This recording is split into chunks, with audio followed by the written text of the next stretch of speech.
Hello my dear friends, welcome back to my YouTube channel A for achievement stay with Preeti. और आज हम करेंगे part second 12th class history का chapter भक्ति, सूफी तथा परंपराओं का।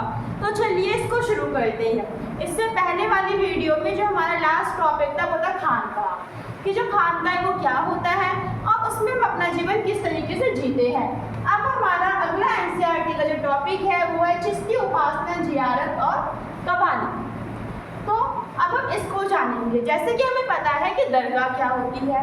दरगाह जब किसी पीर की मृत्यु हो जाती है तो वो स्थान आगे चल के दरगाह का रूप ले लेता है।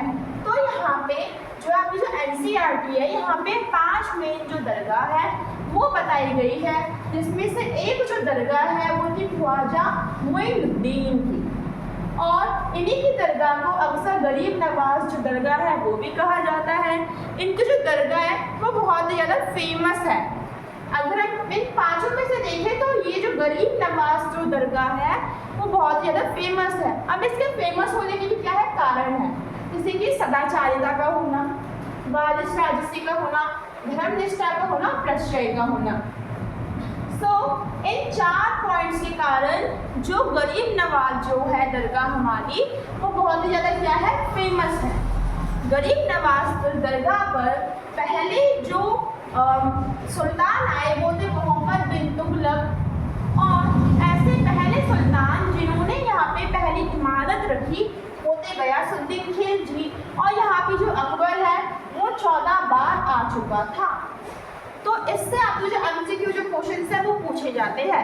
अब आता है कि कव्वाली क्या होती है और जियारत। जियारत का मतलब होता है इबादत करना, ठीक है, भक्ति करना। उसको हम क्या बोलते हैं, जियारत कहते हैं।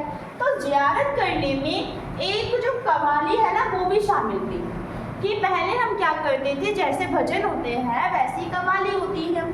तो जो उपासना है उसका जो एक माध्यम था वो हमारी कव्वाली भी थी।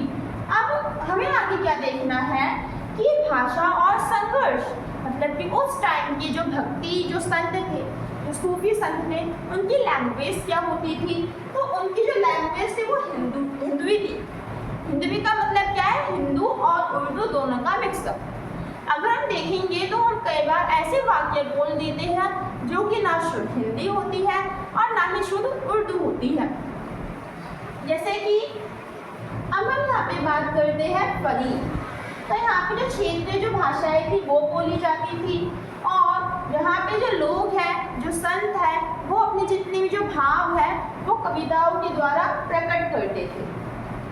अब यहाँ पे आता है कि जो चिश्ती है, चिश्ती सूफी की एक टाइप है, तो वो अपनी सादगी के कारण अत्यधिक प्रसिद्ध है। अब आता है यहाँ पे सूफी और राज्य के बीच संबंध कैसे हैं, रिलेशंस कैसे हैं दोनों के बीच में।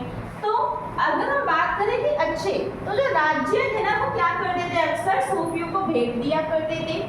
उनको कर्ज में जो मुक्ति है वो दिया करते थे, उन्हें घर में छूट होती थी और उन्हें धन दिया करते थे। लेकिन जो सूफी है वो सादगी पे बिलीव करते थे, उन्हें सादा जीवन पसंद था। तो जिस कारण क्या करते थे, उन्हें जो भी चीज़ें मिलती थी वो गरीबों में बांट देते थे और शासक भी इनका समर्थन करते थे। लेकिन कई बार क्या होता था, जो सूफी है और जो राज्य इनके बीच तनाव भी चलता था। तनाव किस चीज़ का, कि जो सूफी है उन्हें लग्जरियस जो लाइफ है वो पसंद नहीं है, वो सादा सिंपल जीवन जीना चाहते हैं। तो उन्हें राज्य पसंद नहीं था। कभी कभी ऐसा होता था, क्यों, क्योंकि जो राज्य था ये अत्यधिक दिखावा करता था और सूफियों को दिखावा करने वाले जो भी लोग हैं जो राज्य में उन्हें पसंद नहीं था। तो ये तनाव का कारण हमारा है। अब हम आते हैं आगे और 3 नए कवियों के बारे में जानते हैं।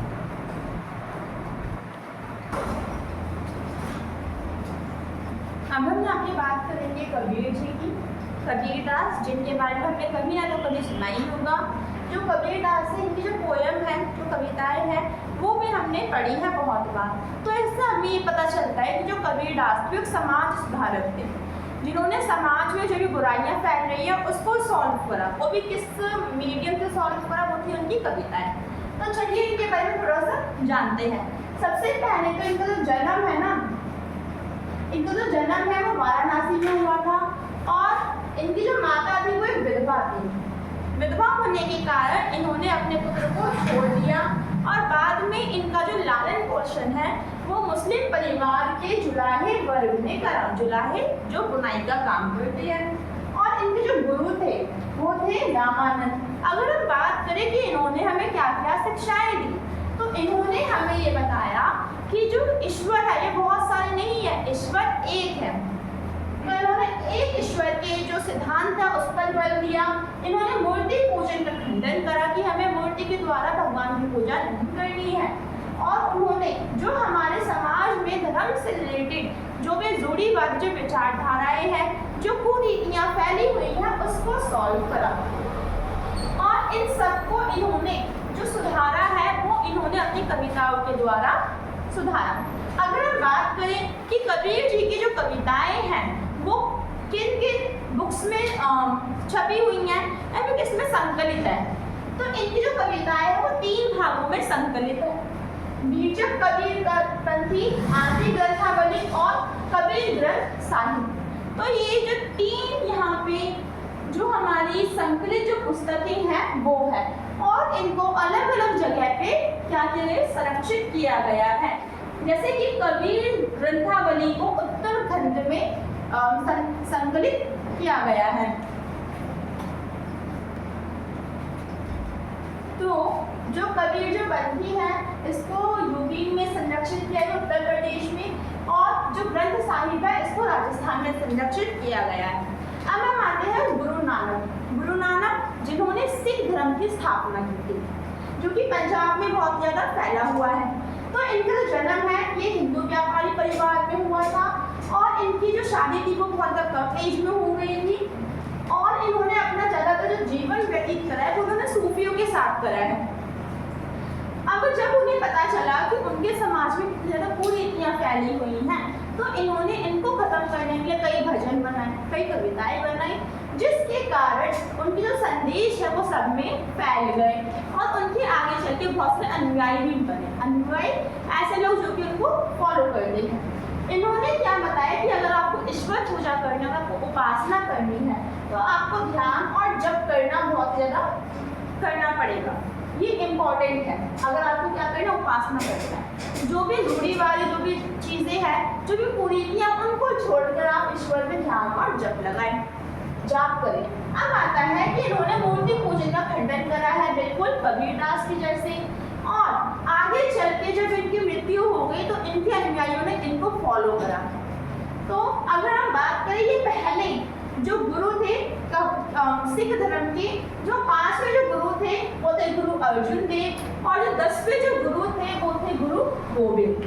अब हम यहाँ पे क्या देखेंगे कि यहाँ पे जो लोग हैं, जो लोग सिख धर्म को फॉलो करते हैं, तो उनको कौन सी 5 चीज़ों का अनुपालन करना पड़ता है। सबसे पहली बात है कि वो अपने बाल नहीं काटते, बिना कटे हुए केश, व्यापार, कच्छ, कंघा, ये चीजें अपने पास रखते हैं।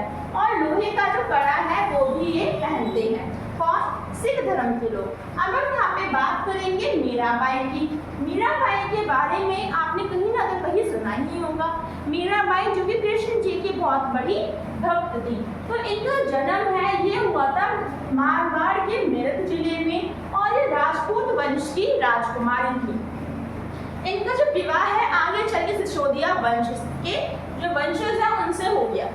अब आगे क्या हुआ, जो मीराबाई है वो किसमें लीन थी, वो तो केवल और केवल कृष्ण जी में लीन थी, जिस कारण उन्होंने जो पतिव्रता जो पत्नी होती है उनको फॉलो नहीं करा।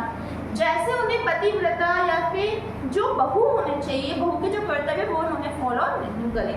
तो जिस कारण क्या हुआ, यहाँ पर उनके जो ससुराल वाले हैं उन्होंने इनकी अवहेलना की, इनको विष भी दिया, लेकिन इन पर कोई भी असर नहीं हुआ। और आगे चल के वो उस महल से निकलकर जंगल में गई और उन्होंने एक संत का रूप धारण कर लिया। और अक्सर बताया जाता है कि उनके जो गुरु है वो थे गुरु वेदास। लास्ट में जब उनकी मृत्यु हुई थी तो वो खुद ब खुद जो कृष्ण जी की जो मूर्ति है उसमें समाहित हो गई थी। तो इस तरीके से ये जो 3 जो कवि हैं, कवयित्री हैं, उनके बारे में हमने आज ज्ञान लिया। और इसी के साथ आपका जो चैप्टर है वो हो जाता है खत्म। मिलते हैं अगली वीडियो में, जब तक इसको अच्छे से प्रिपेयर करें। लाइक एंड सब्सक्राइब जरूर करें।